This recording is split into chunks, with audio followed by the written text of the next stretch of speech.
Fox and talk about the music legend, the godfather of heavy metal and legendary frontman for Black Sabbath, that being Ozzy Osbourne. We learned today that he has died at the age of 76, and so many in that genre, but also beyond, reacting to this very sad news. You can see this here on social media. It is saying it is with more sadness than mere words can convey that we have to report that our beloved Ozzy Osbourne has passed away this morning. He was with his family and surrounded by love. We ask everyone to respect our family privacy at this time. Sharon, Jack, Kelly, Amy, and Lewis. So, of course, very sad news, but what a career it was for him, as the milestone concert featuring Metallica, Guns N' Roses marked his final bow after decades of genre-defining music and infamous stage antics. Of course, they said that on social media, talking about surrounded by love. All right, let's be joined right now for more on this. Co-host of the Lynch and Taco Show on WJRR in Orlando, Pat Lynch. Pat, thank you so much for joining us here on Live Now from Fox. And we look back at the career, the legacy of Ozzy Osbourne. In your eyes, how will he be remembered? Personally, Ozzy and Black Sabbath, my favorite artist and band. I was exposed to them at a young age, saw Ozzy on his Blizzard of Oz tour, which was his first tour as a solo artist, and was immediately, it changed my life. And I was forever a fan of hard rock, heavy metal, and heavy music in general. And it wasn't just me who had that feeling after being exposed to Sabbath and Ozzy at a young age. You can look to the peers that were, close to his age, but also the following generations of musicians who were inspired by what Sabbath and Ozzy have done and the way they carry themselves and the impact they had on music. And there's not enough words to really encapsulate it all. You mentioned he changed your life. What was it about it? Was it the antics on the stage, the music, the tone of it? What was it about him that altered kind of the journey that you were on? He was bigger than life, but at the same time comes across as super genuine. And it always felt like he put his fans first and was always about communicating with the fans, and that really came across that connection, especially during the live shows. And got fortunate to have seen numerous performances over the years, and just grateful to have had those fond memories. Yeah, and so many fond memories. You mentioned just kind of the transcendence that he had and the persona on the stage, slightly different than maybe what you saw in terms of reality when he was meeting with the media. Can you talk about those two people? He was at one point the Prince of Darkness, and then a lighter side in terms of when he was talking with the media. Can you talk about how he balanced being both of those people at once?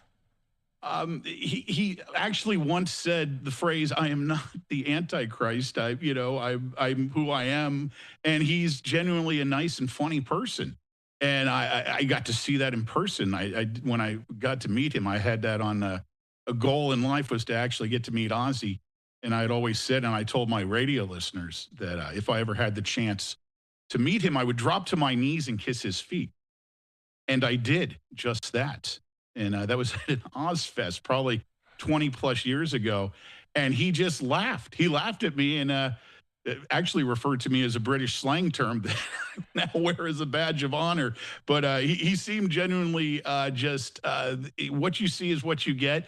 The reality show with him and his family, allowing the world to come in and see what goes on behind the closed doors in their private residence, turned a whole new light on everything. And you got to see that more human side of Ozzy. And it became very apparent, no, he was not an Antichrist. He was somebody that you could meet, have a conversation with, and probably laugh at quite a few of his lines and jokes. Yeah, different shades of who Ozzy Osbourne was, the performer, but also the person. And you also mentioned just his impact in America, but also around the world and back in the United Kingdom. I do want to talk about his music because obviously known as the front man for Black Sabbath, but they did split. They did part ways, and he is a solo artist in a lot of regards for some of his most famous songs. He's in the Rock and Roll Roll Hall of Fame twice in terms of Black Sabbath, but also as a solo artist. Can you talk about the different eras of Ozzy, how he was with Black Sabbath versus how he was on his own?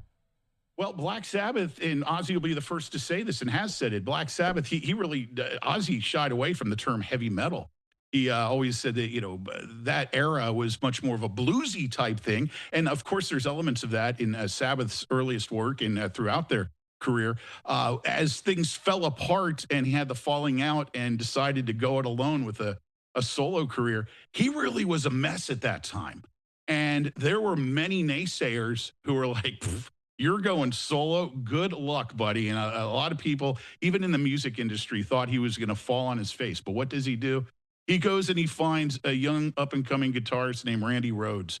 They go in the studio and record Ozzy's first solo album, Blizzard of Oz, and they release Crazy Train, which the first time I heard that, and I think the first time most people heard that, you go, what is that?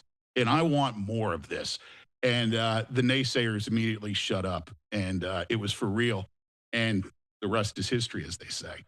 Yeah, the rest is history. I think everyone can really just remember off the top of their head that beginning to Crazy Train and just how iconic, how featured it is across both music and different areas of life.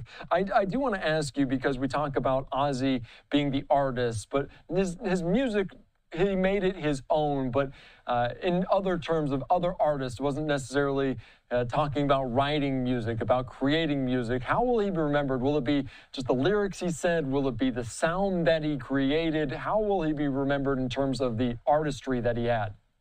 Well, it was a team effort as far as both Sabbath and his solo career went. A lot of different elements and people contributing with the overall sound and the final product. There's one thing that Ozzy really, the folks in the music world know, and bands certainly know. Young bands really know this. Ozzy always had a penchant for giving the young bands, the up and coming hard rock and heavy metal and thrash bands, a shot, and that's what Ozfest was all about. He would take out this traveling circus of just insanity and take it around the country during the summer.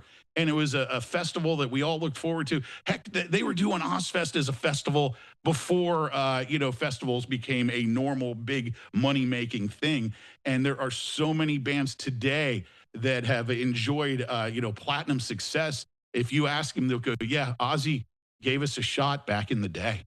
Yeah, that is so very cool to kind of let the next generation of rockers shine brightest when you're such a large star. I do want to ask you about the concert that happened several weeks ago. Of course, some of this saying back to the beginning, we know Metallica, Guns N' Roses also featured with it. And looking at it right now, as we know that Ozzy Osbourne has passed at the age of 76, and his final real bow to that genre, the world there on the stage. Can you talk about that, what that meant to him, what that meant to music? He said at the end of the night, he can die happy now. And who knew it was going to be such a foreshadowing? And then you just, was it last week or maybe the week before, one of his daughters, Kelly, she said, my father is not dying. And I go, okay, well, maybe, he's on the road to continuing rehab and stuff. I thought it was kind of, is that like a foreshadowing of something? And then here we are today. And I think all of us knew this was coming eventually, but we didn't want to think about it. And now it's here. And personally, I'm having a hard time having this sink in, to be honest with you. Yeah, and obviously having an audience with Ozzy, going to the concert that changed your life. Have you heard from listeners, have you heard from people in the community there in Florida and how they were impacted by Ozzy? Watching the social media pages of 1011 WJRR in Orlando, I haven't seen this much activity in a long, long time with anything in regards to music. Everybody's in a complete state of shock. As I said, it has not truly sunk in yet. And I cannot wait to get in tomorrow morning to do our show. We're going to go wall to wall with this. Tons of Ozzy and Sabbath tunes from over the years. Have the listeners on the air sharing their memories, their thoughts, their feelings. And just, I don't want to call it a cry session. I want to call it a celebration tomorrow morning. So, and I'm not alone with that. I think just about every rock station in this country is on the same page right now. And if they're not, they better get on that page. Yeah, it's going to be a good tribute to the life and legacy, an ode to Ozzy Osbourne and what he meant. Pat, before I let you go, anything else you want to note about Ozzy, about the music, about anything else on top of your mind? I think he said it all in the title of one of his songs. You can't kill rock and roll. You can't kill rock and roll. It'll always be here. The legacy of Ozzy will live on, not only in the music of Black Sabbath and his solo career, but the impact it had on other bands who took cues and were inspired by everything they did. It speaks for itself, and it's bigger than you can put a label on. We're gonna miss him. The godfather of heavy metal, Ozzy Osbourne, passing away at the age of 76. Pat Lynch, thank you so much. I appreciate your time. I know so many people are going to be tuning in to 101.1 WJRR tomorrow to kind of hear all of those memories and listen to some great tunes again. Thanks again. Hey, Andy, appreciate you giving us the time here to give Ozzy the due here that he solely deserves here after such a great legacy and life as a musician and just a human being. Yeah, and we will continue, like you mentioned, it will live on. His music will continue to live on, and so many generations will get to enjoy it. Thanks again.